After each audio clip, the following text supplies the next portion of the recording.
Bismillahirrahmanirrahim. Assalamualaikum warahmatullahi wabarakatuh. Selamat pagi anak-anak. Apa kabar semua?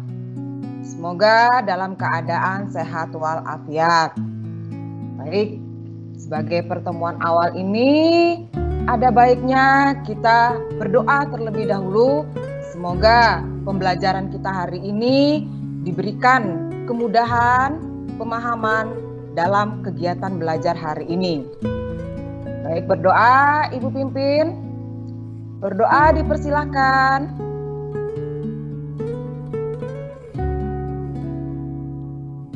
Berdoa selesai. Baik, Ibu harap kalian tetap bersemangat mengikuti kegiatan pembelajaran hari ini walaupun kita masih melakukan pembelajaran secara daring atau online. Ibu harapkan dalam pembelajaran ini nantinya kalian akan tetap bersemangat mengikuti sampai dengan selesai. Sebelumnya Ibu ucapkan selamat tahun baru dan selamat Natal juga bagi anak-anakku umat Kristiani. Baik, pembelajaran hari ini untuk IPS kelas 9 kita masuk bab 3, yaitu dengan materi ketergantungan antar ruang dan pengaruhnya terhadap kesejahteraan masyarakat. Nah, ini adalah materi pokok di bab 3 semester genap ini. Adapun tujuan pembelajaran kita hari ini diharapkan setelah kalian mempelajari materi ini, kalian dapat menjelaskan pengertian perdagangan internasional. Kemudian kalian dapat menyebutkan atau menganalisis faktor-faktor yang mempengaruhi perdagangan internasional. Kemudian kalian dapat menjelaskan manfaat perdagangan internasional.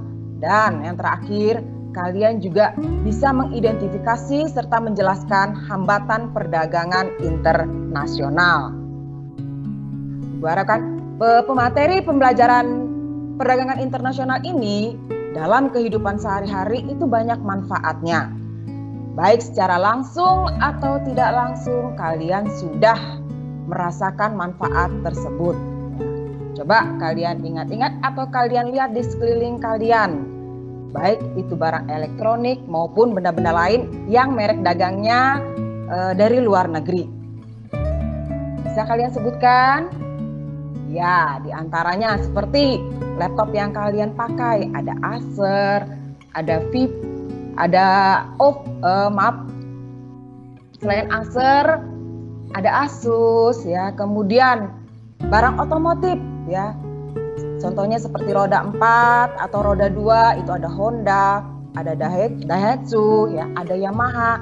Nah, seperti yang kalian ketahui, apakah barang-barang tersebut, merek dagang tersebut berasal dari negara Indonesia?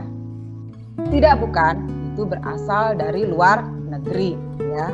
Contoh lainnya seperti barang elektronik, ya, seperti Samsung, ya, seperti Hyundai dan lain sebagainya. Itu semua adalah merek-merek dagang dari luar negeri. Nah, bisa sampai ke Indonesia karena adanya kegiatan perdagangan internasional, ya. Kemudian perdagangan internasional, kalau kita lihat berdasarkan sejarahnya, itu sudah ada sejak zaman dulu, ya, yang dibawa langsung oleh pedagang dari luar negeri ke Indonesia. Kemudian kalau dari sisi sosiologinya, perdagangan internasional terjadi karena adanya interaksi antara individu yang satu dengan individu yang lain sehingga melewati batas wilayah negara hukum itu sendiri. Kemudian dari sisi geografinya, perdagangan internasional itu terjadi karena kondisi geografis di permukaan bumi itu berbeda antara negara yang satu dengan negara yang lain sehingga menghasilkan bahan-bahan baku yang berbeda. Dan dari sisi ekonominya, kita ketahui manusia sebagai makhluk ekonomi yang selalu ingin memenuhi kebutuhannya.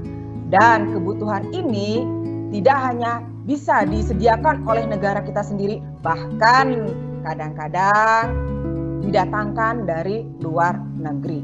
Nah, karena didatangkan dari luar negeri, terjadilah perdagangan internasional. Nah, itu adalah manfaat kita pembelajaran kita hari ini. Baik, berdasarkan tujuan pembelajaran kita hari ini, maka submateri bab 3 kita hari ini adalah perdagangan internasional. Ya. Baiklah anak-anak, coba kalian perhatikan gambar yang ada di depan kalian. Kira-kira gambar apa ini?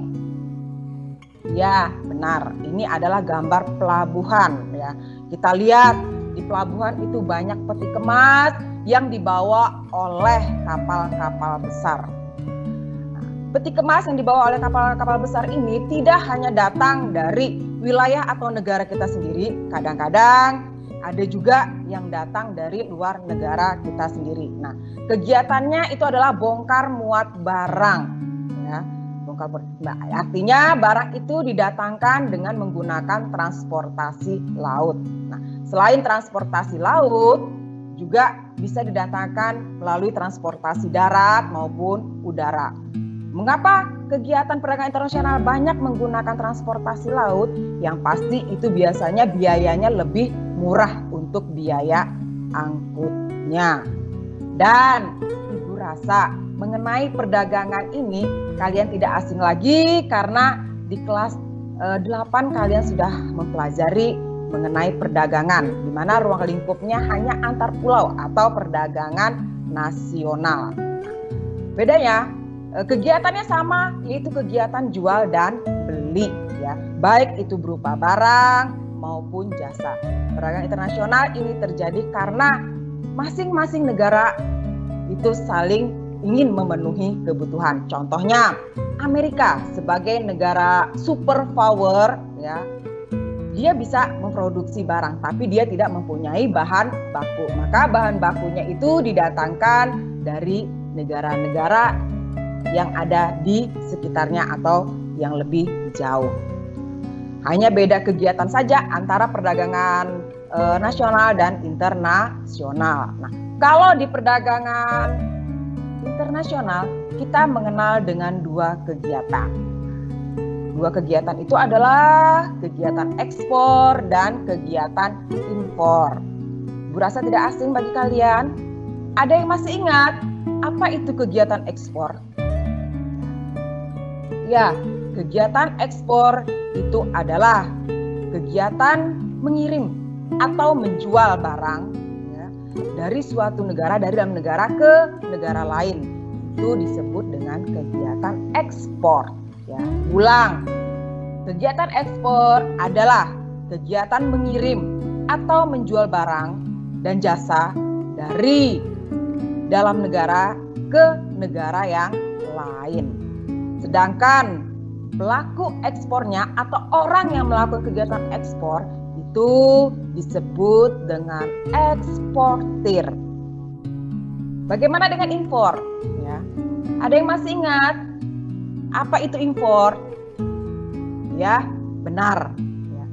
Impor adalah kegiatan memasukkan barang atau membeli barang dari luar negeri ke dalam negeri. Itu disebut dengan import.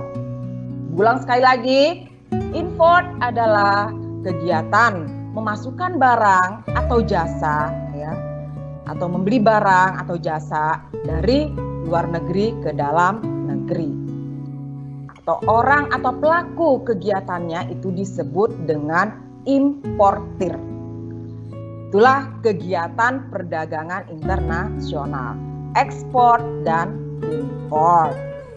Harap kalian paham sampai di sini. Baik, kita lanjutkan, ya.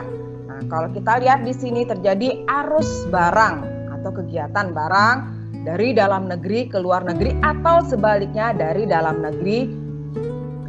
negeri ke dalam negeri. Nah, sekarang menurut kalian apakah yang dimaksud dengan perdagangan internasional?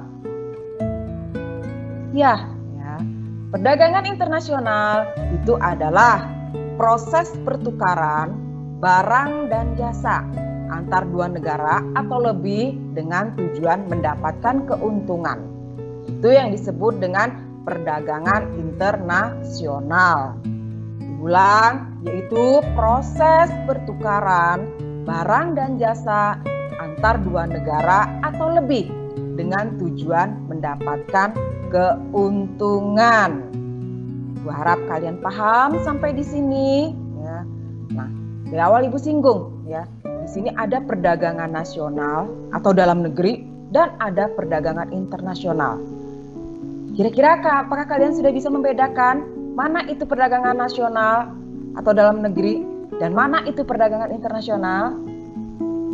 Baik ya, ingatkan kembali, mari sama-sama kita identifikasi ya, perbedaan perdagangan dalam negeri atau nasional dan perdagangan internasional. Ya, perdagangan dalam negeri. Kalau dilihat kegiatannya dilakukan dalam wilayah satu negara, artinya kegiatan jual beli barang itu hanya berlaku dalam satu wilayah negara hukum. Sedangkan perdagangan internasional kegiatannya dilakukan, maaf nih ada koreksi, kegiatan dilakukan di luar wilayah antar negara, artinya melewati batas wilayah hukum negara tersebut. Ya, itu yang perbedaan pertama. Perbedaan kedua, pembeli dan penjual bertemu. Artinya dalam melakukan transaksi, pembeli dan penjual itu bertemu baik secara langsung maupun tidak langsung. Bahkan barang yang atau jasa yang akan dijual itu bisa dilihat atau dipilih ya. Itu perdagangan dalam negeri. Sedangkan perdagangan internasional, pembeli dan penjual tidak berinteraksi secara langsung ya. Kemudian barang yang dilihat, yang dijual belikan berupa masternya saja ya, berupa brosurnya saja yang dilihatkan. Itu perdagangan internasional. Perbedaan yang ketiga ya, mata uang yang digunakan itu sama. Contohnya di Indonesia mata uangnya rupiah, maka perdagangan itu menggunakan mata uang rupiah. Kalau di perdagangan internasional, mata uang yang digunakan berbeda antara negara yang satu dengan negara yang lain, sehingga menggunakan devisa atau sesuai dengan kesepakatan kedua belah pihak negara yang melakukan transaksi perdagangan. Devisa itu bentuknya seperti apa? Berupa falas atau valuta asing ya. Yang banyak digunakan falas di dalam perdagangan internasional itu adalah mata uang dolar, ya, pound sterling, dan euro. Selebihnya itu tergantung kesepakatan kedua negara yang melakukan perdagangan internasional. Devisa yang selanjutnya itu adalah berupa emas, ya. Kemudian berupa wesel. Di antaranya itu mata uang yang digunakan atau devisa yang digunakan dalam perdagangan internasional. Perbedaan yang keempat, ya, tidak dikenakan biaya masuk hanya untuk distribusi. Itu perdagangan dalam negeri, ya. Kemudian kalau perdagangan internasional dikenai pajak atau bea masuk. Tujuannya apa? Melindungi barang atau jasa yang ada di dalam negara kita sendiri. Kemudian yang kelima, biaya angkutnya lebih murah, ya. Baik itu menggunakan transportasi darat, laut, maupun udara. Ini juga tergantung jaraknya. Ya. Kemudian kalau perdagangan internasional, biaya angkutnya lebih mahal karena hubungannya dengan jarak atau biaya bahan bakar yang digunakan. Makanya kenapa di awal tadi Ibu mengilustrasikan pelabuhan dari perdagangan internasional, karena untuk perdagangan biaya angkut yang paling murah itu adalah menggunakan transportasi air. Selain itu juga jumlah yang bisa diangkut itu lebih banyak. Hanya waktu saja yang agak panjang, ya. Rata-rata perdagangan internasional itu menggunakan biaya angkutnya transportasi air. Kemudian perbedaan selanjutnya adalah peraturan perundang-undangan sama atau menggunakan hukum nasional. Biasanya tidak terlalu rumit pengurusannya dan mudah.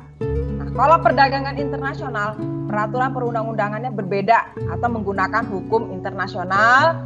Ya. Kemudian kesepakatan kedua negara, artinya hukumnya tidak melanggar negara importir maupun negara eksportir. Itulah perbedaan perdagangan dalam negeri atau nasional dan perdagangan internasional. Sampai di sini Ibu harap kalian paham ya antara atau bisa membedakan mana itu perdagangan dalam negeri atau nasional dan mana itu perdagangan internasional. Baik, kita lanjutkan. Perdagangan internasional ya, terjadi karena ada faktor pendorong. Apa sajakah faktor yang menjadi pendorong sehingga terjadinya perdagangan internasional? Apa saja? Di antaranya yang pertama itu adalah perbedaan sumber daya alam yang dimiliki oleh suatu negara. Perbedaan sumber daya alam yang dimiliki oleh suatu negara itu dipengaruhi oleh letak geologis maupun letak geografis negara tersebut. Hubungannya dengan vegetasi atau tumbuh-tumbuhan atau sumber daya alam yang dihasilkan oleh negara tersebut. Tidak semua negara memiliki semua sumber daya alam yang bisa digunakan untuk memenuhi kebutuhan. Karena perbedaan letak geologis dan letak geografis sehingga masing-masing negara memiliki perbedaan atau mempunyai keunggulan masing-masing untuk sumber daya alamnya. Ya. Contohnya saja seperti Jepang. Dia negara industri. Tetapi untuk industrinya itu dia memerlukan bahan bakar yang cukup banyak. Sedangkan dia tidak memiliki sumber bahan bakar tersebut. Untuk memenuhi itu maka Jepang mengimpor bahan bakarnya dari negara-negara yang mempunyai sumber daya alam bahan bakar yang cukup banyak. Contohnya Arab Saudi, kemudian Indonesia. Kita Indonesia mempunyai sumber daya alam yang banyak, tapi kita tidak memiliki teknologi yang cukup baik atau cukup maju. Maka kita mendatangkannya dari negara-negara penghasil teknologi yang cukup maju. Contohnya seperti Jepang untuk mesin-mesin pertanian, ya. Kemudian untuk elektroniknya mungkin dari Eropa atau dari Amerika. Nah, inilah faktor yang pertama yang menjadi pendorong terjadinya perdagangan internasional. Ya. Kemudian yang kedua, perbedaan tingkat kualitas SDM atau sumber daya manusia. Kalau di negara maju biasanya sumber daya manusianya tingkat kualitasnya lebih tinggi ya daripada di negara-negara berkembang. Hubungannya apa dengan kemampuan atau keterampilan bekerjanya mereka? Dilihat dari apa kualitas sumber daya manusianya, yaitu dilihat dari tingkat pendidikan di negara tersebut. Sehingga kalau dilihat sumber daya manusianya tingkat pendidikannya lebih tinggi, diharapkan cara kerjanya, efektivitas pekerjaannya biasanya lebih bagus daripada mereka yang tingkat pendidikannya lebih rendah. Nah, ini. Kemudian perbedaan yang ketiga, perbedaan ilmu pengetahuan dan teknologi. Ya, kita lihat negara yang menguasai iptek akan mampu memproduksi barang dan jasa yang lebih banyak. Kemudian mutunya lebih baik dan efisien dibandingkan negara yang tidak menguasai iptek atau ilmu pengetahuan dan teknologi. Kalau negara tersebut menguasai iptek secara tidak langsung, dia dapat menghemat biaya produksi, kemudian jumlah barang yang diproduksi juga lebih banyak, serta kualitas barangnya lebih bagus. Ya. Kemudian perbedaan faktor pendorong selanjutnya adalah perbedaan budaya suatu bangsa. Nah, perbedaan budaya suatu bangsa ini sangat mempengaruhi sekali faktor pendorong perdagangan internasional karena hubungannya dengan barang yang hasilkan. Contohnya Indonesia ya, yang dikenal mempunyai produksi batik hanya diproduksi Indonesia. Nah, itu menjadi daya tarik tersendiri bagi negara lain untuk melakukan perdagangan internasional. Nah, demikian juga untuk negara lain, contohnya seperti Cina. Dia terkenal dengan budaya membuat keramik yang cukup bagus. Maka untuk memenuhi itu maka terjadi perdagangan internasional. Dan faktor selanjutnya yang mempengaruhi perdagangan internasional itu adalah misalnya harga barang. Itu juga mempengaruhi karena kadang-kadang beberapa negara menghasilkan jenis barang yang sama. Tergantung si pembeli, dia melihat harga barang, membedakan atau membandingkan harga barang yang satu dengan barang yang lain. Upah atau biaya sumber daya manusianya untuk mengolah itu juga mempengaruhi, termasuk biaya produksi dan selera konsumen. Nah, ini adalah faktor-faktor pendorong terjadinya perdagangan internasional. Gimana? Sampai di sini Ibu harap kalian paham ya. Kalau tidak, nanti kalian bisa membuka kembali materi ini yang akan Ibu share di Google Classroom. Nah, ini adalah faktor pendorong perdagangan internasional. Kemudian, apakah ada manfaat perdagangan internasional? Ya, manfaatnya ada. Apa sajakah manfaat dari perdagangan internasional? Ya.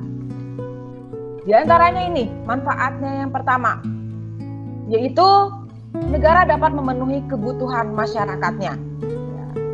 Baik itu masyarakat dalam negeri sendiri, bahkan memenuhi kebutuhan masyarakat di luar negeri. Ya. Kemudian manfaat yang kedua, masing-masing negara karena bersaing dapat menciptakan spesialisasi produk supaya tidak kalah bersaing dengan negara-negara yang lain. Contohnya tadi seperti Indonesia terkenal dengan batiknya, maka spesialisasi produknya batiknya Indonesia itu yang terkenal di perdagangan internasional sehingga mempunyai ciri khas masing-masing dari negara tersebut. Kemudian mendorong kegiatan produksi karena adanya permintaan dari masyarakat luar negeri, selain memenuhi produsen, selain memenuhi produksi dalam negeri ya, masyarakat konsumen dalam negeri juga memenuhi konsumen masyarakat luar negeri. Karena ada permintaan, maka mendorong kegiatan produksi. Kemudian yang keempat, meningkatkan hubungan persahabatan. Jadi perdagangan internasional ini tidak hanya kegiatan jual beli barang, tapi karena ada relasi, ada hubungan, maka saling meningkatkan atau memperberat hubungan persahabatan antara negara yang satu dengan negara yang lain. Kemudian membuka lapangan pekerjaan. Karena ada kegiatan produksi, ada kegiatan menghasilkan, maka lapangan pekerjaan akan semakin terbuka. Lapangan pekerjaan terbuka, maka mengurangi pengangguran. Mengurangi pengangguran, maka meningkatkan taraf hidup masyarakat. Ya, baik masyarakat dalam negeri maupun masyarakat luar negeri. Kemudian, manfaat perdagangan internasional selanjutnya itu adalah meningkatkan pendapatan negara melalui devisa negara hasil ekspor. Kalian ketahui devisa ini digunakan untuk memenuhi atau pembangunan di negara pengekspor. Kemudian manfaat selanjutnya adalah mendorong pertumbuhan ekonomi karena adanya kegiatan produksi ya, dan juga menyerap tenaga kerja sehingga dapat mengurangi pengangguran. Dan yang terakhir, manfaat dari perdagangan internasional adalah mendorong kemajuan ilmu pengetahuan dan teknologi. Jadi ada transfer dari perdagangan internasional ini untuk ilmu pengetahuan dan teknologinya, ada transfer, ada timbal baliknya antara negara yang satu dengan negara yang lain. Ini adalah manfaat perdagangan internasional. Sampai di sini, Ibu harap kalian paham.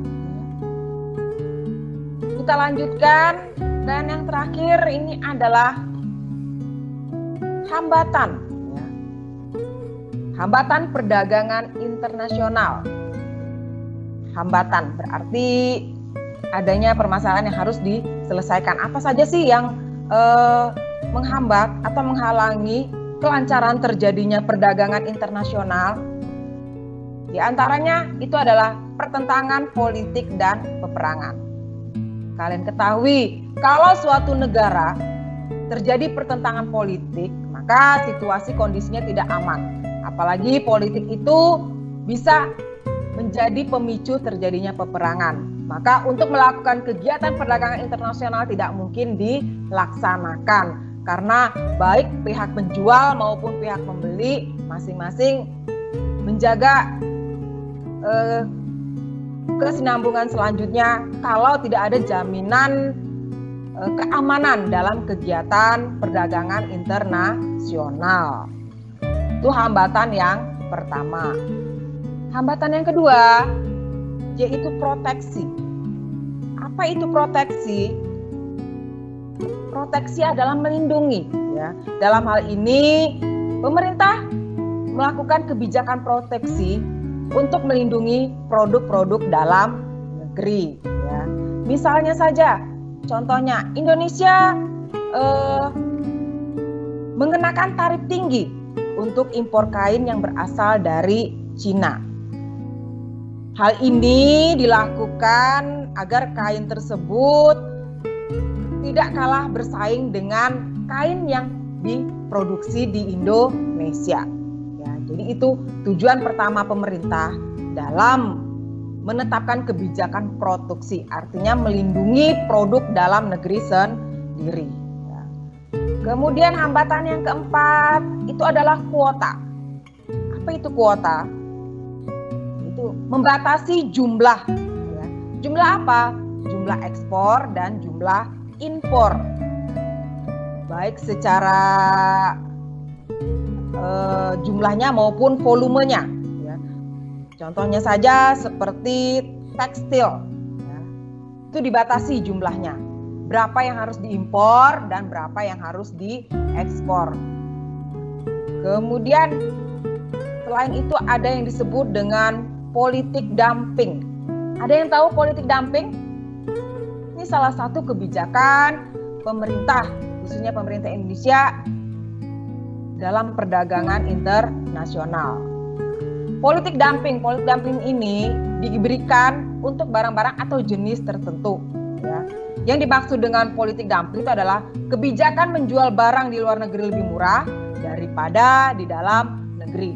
Dengan harapan, itu sekalian promosi ya, dengan harapan konsumen luar negeri banyak mengkonsumsi barang atau jasa tersebut. Tapi tidak semua jenis barang atau jasa itu dikenakan politik dumping, hanya jenis barang-barang tertentu. Dan kebijakan ini dilakukan untuk meningkatkan devisa negara. Itulah hambatan perdagangan internasional. Baik, sampai di sini Ibu harap kalian paham dengan apa yang Ibu sampaikan ya. Dari awal tadi, apa itu perdagangan internasional ya. Kemudian faktor perbedaan antara perdagangan nasional dan perdagangan internasional. Kemudian faktor-faktor pendorong atau penyebab terjadinya perdagangan nasional. Kemudian kalian dapat mengetahui apa sih manfaat dari perdagangan internasional bagi negara kita maupun bagi negara lain. Kemudian yang terakhir kalian dapat mengetahui hambatan-hambatan apa saja yang terjadi dalam perdagangan internasional. Harap sampai di sini kalian paham ya. Sambil dibaca-baca bukunya, kemudian kalian nanti bisa membuka kembali materi ini akan Ibu share nanti di Google Classroom atau juga di grup WA kalian. Baik, Sampai di sini sebelumnya ini ada tugas buat kalian. Ya. Di sini tugas 1 dengan subtema A, ya. Jawaban bisa kalian jawab, kemudian difoto, dikirimkan ke WA Ibu Mas Tora atau Bu Tuti, atau juga kalian boleh kirim dalam bentuk file. Nanti filenya juga Ibu share di grup WA kalian, ya, dengan menjawab pertanyaan-pertanyaan ini. Ibu harapkan setelah pembelajaran hari ini kalian bisa menganalisis, ya, bagaimana dampak perdagangan internasional.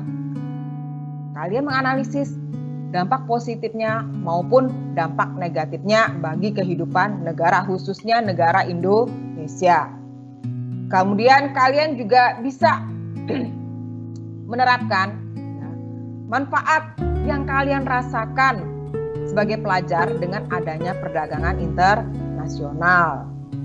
Kemudian yang ketiga, baik Ibu katakan di awal tadi, baik secara langsung atau tidak langsung kalian sudah mengkonsumsi produk-produk luar negeri. Nah, kalian lihat sekeliling kalian, ya. Kira-kira produk luar negeri apa saja yang sudah kalian pakai? Maka hal tersebut silakan kalian melengkapi tabel yang Ibu berikan, kemudian ada contohnya. Tugas ini nanti akan Ibu share di grup WA kalian, termasuk grup WA-nya Bu Tuti, ya. Baik, pembelajaran hari ini Ibu rasa sudah cukup untuk temanya, tema-temaannya, ya. Dengan harapan kalian paham dengan apa yang Ibu sampaikan. Pesan Ibu, tetap semangat mengikuti pembelajaran walaupun secara daring, ya. Dan Ibu mohon buat kalian, kalau ada tugas dari guru-guru cepat diselesaikan, jangan ditunda-tunda, ya. Karena kalau kalian menunda, itu akan tugas lain akan menumpuk, ya. Itu saja yang bisa Ibu sampaikan hari ini. Semoga bermanfaat bagi kalian dan diberkahi oleh Allah Subhanahu wa Ta'ala. Kurang lebihnya Ibu mohon maaf. Dan jangan lupa tugasnya nanti dikerjakan. Serta pertemuan selanjutnya Ibu mohon silahkan baca materi subtema B IPS, yaitu dengan submateri mengembangkan ekonomi kreatif berdasarkan potensi wilayah untuk meningkatkan kesejahteraan masyarakat. Kurang dan lebihnya Ibu mohon maaf. Ibu akhiri. Assalamualaikum warahmatullahi wabarakatuh.